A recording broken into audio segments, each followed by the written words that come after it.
Guys, so today you're going to be doing the question set of Star of Fear, Star of Hope. I have the book here with me. That way I can use pieces of text evidence for direct quotes. Okay. So here is the section for your annotations, which you should have filled out when I read you the book in stations last week. All right, so we're going to go ahead and get started. The one thing I want you to remember is that this is a video, so you can pause it at any time, rewind it, rewatch it, do anything that you need to do to be successful when answering these questions. Okay. All right, so number one says, how does Helen feel before and after Lydia leaves her apartment? Select the best answer to complete the statement. So at first she is blank, but then she is blank. So remember, when Lydia has to leave the apartment because she wants to go make sure that her family's okay, Helen felt so angry, so hurt at being left by my best friend. I don't care, you're not my friend anymore, right? But she is just not thinking about it because then it says, why did I tell her she wasn't my friend when I actually loved her so much? So she really regrets her feelings. So I think that she is angry at first. So it would be angry. She's angry at her, but then she is sorry. Like she really wishes that she wouldn't have acted that way because she never sees her best friend again. And those were literally the last words that she had with those. Can just think about that. Let that sink in. That would be, you would feel terrible about yourself, right? So then two says, choose the best description of Helen at the resolution of the story. So if I'm looking at the resolution right here, I waited for Lydia to come back, right? She goes, it would make me so happy to hear her voice, but I'll always have hope, right? So if we look at this, was she excited, depressed, regretful, or hopeful? I would say it would go between regretful and hopeful, but what did the last sentence directly say? That she had hope. So she was hopeful that she would one day hear from her friend again. And this author is actually still alive as of 3 years ago. So I'll have to look to see if that is still true. 3, select the best evidence that supports the answer to question number 2. I waited and waited for Lydia to come back so I could tell her she was my best friend, but the war ended and Lydia didn't come back. For a long time I was angry at the stars, or I only hope with all my heart that Lydia lived to become like me. I'll always have hope. So if we do hope, we have here. Okay, we have hope here. So this would be the direct evidence or the piece of evidence for number 2. Let's look at 4. Choose the best description of Lydia when the visitor says, they're arresting everyone like me. Okay. So how did Lydia feel when Madame of 11 o'clock said that, right? It says in the book, nope. Okay, let's see. There we go. But Lydia wasn't looking at me. She was staring at the yellow star on Madame 11 o'clock's coat. Suddenly she turned to Mama and said, I'd like to go home. I was shocked. Lydia put on her jacket again and said, I want to go home. Please take me home right away. So we aren't giving a form of direct characterization here. It doesn't say how she's feeling, but through her actions, it tells us we can make a assumption that she's feeling a certain way. So what way do you think that she's feeling? Angry, joyful, depressed, or scared? I would definitely say scared. She doesn't know exactly what's going on, and her reaction being 7 or 8 is, I know when I was a kid in that age, and I know from my experience with my 5-year-old, if something is going wrong or there's something scary happening, my daughter wants me. So she probably wanted to be with her family. So she was definitely scared. Okay. All right. Number 5. Select the evidence that best supports the description in question 4. I'd like to go home. No, I haven't forgotten. Here's your present. I made it myself. I hope you like it. Which one tells you she's scared? I would definitely say it would be A. That goes with that one. Okay. All right. Number 6. One of the conflicts, remember, let's underline conflicts and let's write problem on top because that's our vocabulary word. That's the definition. One of the problems or conflicts in the novel is character versus self. We talked about these. Select the evidence that best supports this. Why did I tell her she was not my friend when I actually love her so much? That made me furious. I shouted at Lydia, what's the matter with you? I felt so angry, so hurt at being left by my best friend on my birthday. Lydia seemed very embarrassed. Lydia seeming embarrassed would definitely be about her, right? I felt so angry and so hurt being left by my best friend. So that's how she's feeling within herself. That made me furious. I shouted at Lydia. That would be character versus character. Why did I tell her she was not my friend when I actually loved her so much? Like, she is questioning her actions here, right? She's saying, why did I do that? That was something that I should not have done.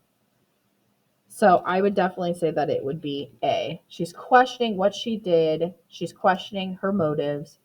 She's mad at herself. Okay. All right. 7. How does the event of Madame 11 o'clock sleeping in Helen's bed contribute to the overall plot? The word contribute. So how does it push it forward? Or how does it make it better or change it? Okay. All those things. So how is her sleeping in the bed? What does it do for the story? It created suspense when the soldiers came to the door. Suspense means it's making you like very anxious. Something's happening and you're getting suspense from it.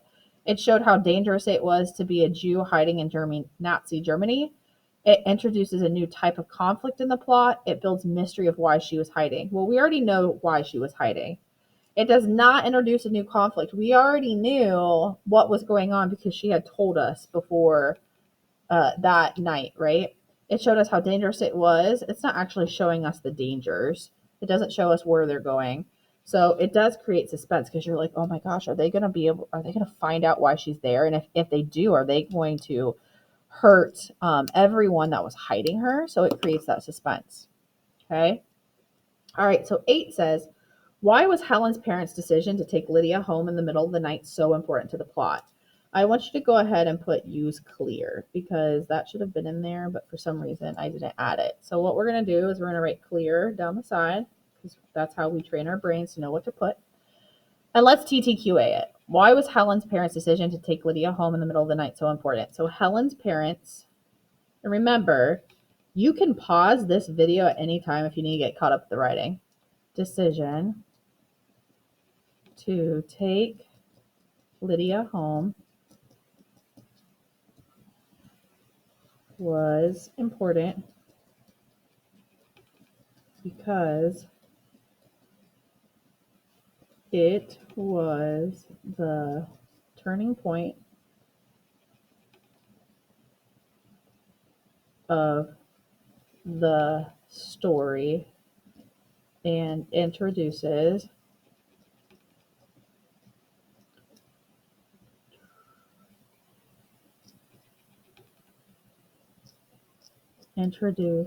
a new form of conflict.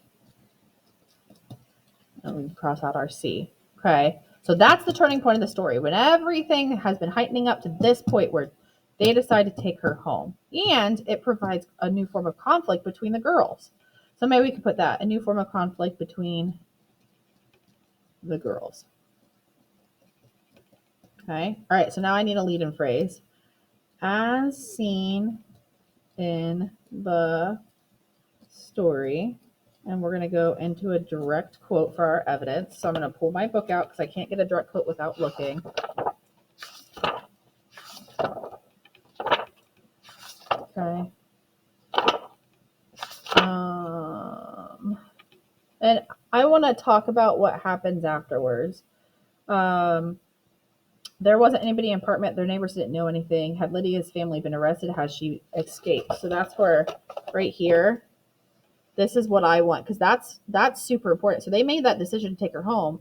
And then what is the effect of that? They don't know what happens to her. As seen in the story, their neighbors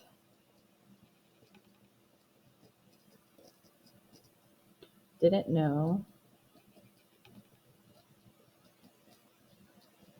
anything. Had Lydia's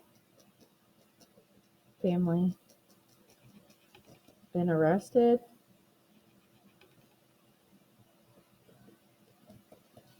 Had she escaped? There was no telling. Okay, so there's my explanation. So why is this evidence important to that it was the turning point, right? Their decision of taking her home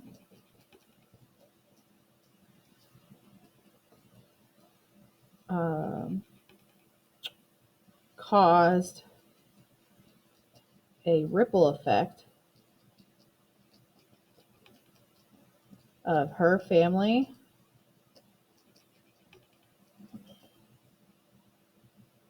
becoming missing. Right? I want to say missing, and I didn't put escaping because we don't really know what happened to them. So if we say escaping, we're just inferring that, but that's not really what happened. Okay? We don't know. So their decision of taking her home caused a ripple effect of her family becoming missing. Instead of becoming, let's do going missing because we don't know what happened, right? This is important because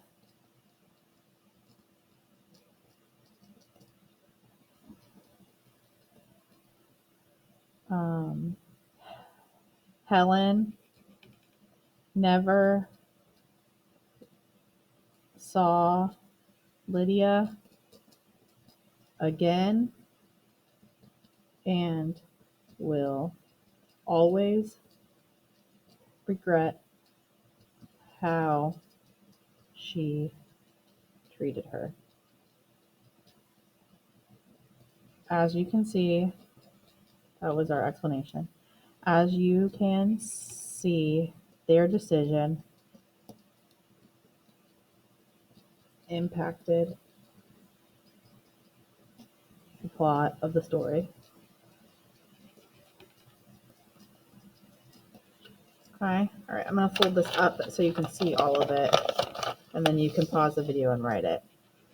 So we have Helen's parents' decision to take Lydia home was important because it was the turning point of the story and introduced a new form of conflict between the girls. As seen in the story, their neighbors didn't know anything. Had Lydia's family been arrested? Has she escaped? There was no telling. Their decision of taking her home caused a ripple effect of her family going missing. This is important because Helen never saw Lydia again and will always regret how she treated her. As you can see, their decision impacted the plot of the story.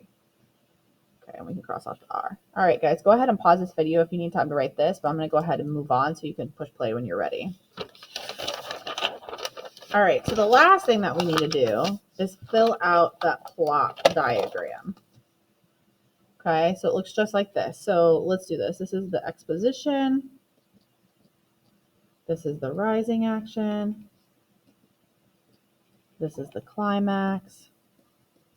This is the falling action. And this is the resolution. Okay, all right, so we're going to skip over some parts. We're not going to fill that out. So where is the setting? If you don't remember, I always tell you to go back in the text to find text evidence, okay? It was 1942, north of France. Germany was invading. The Holocaust was beginning, okay? So setting, it was 1942 in north of France. Okay, Germans invading. And characters are Lydia, Helen, Lydia's mom. So remember, I always do this, then this, then this, then this, then this, because that makes it easier for me to fill it out. So I got the exposition done. So now I'm going to think about the climax. When did everything change? When was a decision made that changed the whole entire course of the story? I would definitely think that that's when Helen's parents decided, or not Helen, but when Lydia decided to go home, right? Because that changes the whole course of the story. So Lydia decides to go home because everything kind of falls after that. What's the resolution? Helen never sees Lydia again, but has hope she survived. Right? So that's definitely the bad side of it.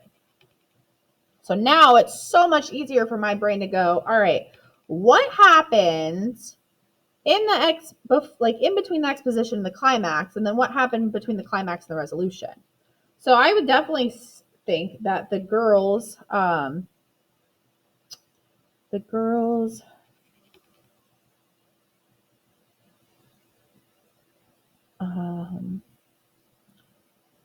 sewing a star to Lydia's, the mom is sewing a star to Lydia's jacket, plus head to Helen's house for her B-Day. I'm just doing short script. Okay. So what happens during her birthday? Madam, 11 o'clock plus midnight ghost.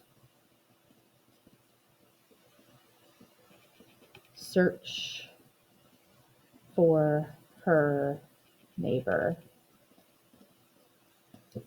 Okay, that's the next thing that happened. Well, what happens after that? Helen's parents come home and meet Miss Keller, plus find out about the soldiers. So then that leads into Lydia decides to go home. Once she goes home, Helen's dad takes her and hides Madame 11 o'clock. So that's that night. What happens in the morning? Soldiers question Helen's family, right? Then Helen plus her mom search for Lydia. Okay. Lydia never sees her again, but has hope that she survived. Okay. Does that make sense? All right. Go ahead and fill that in when you're done. This goes into the reading section of your notebook.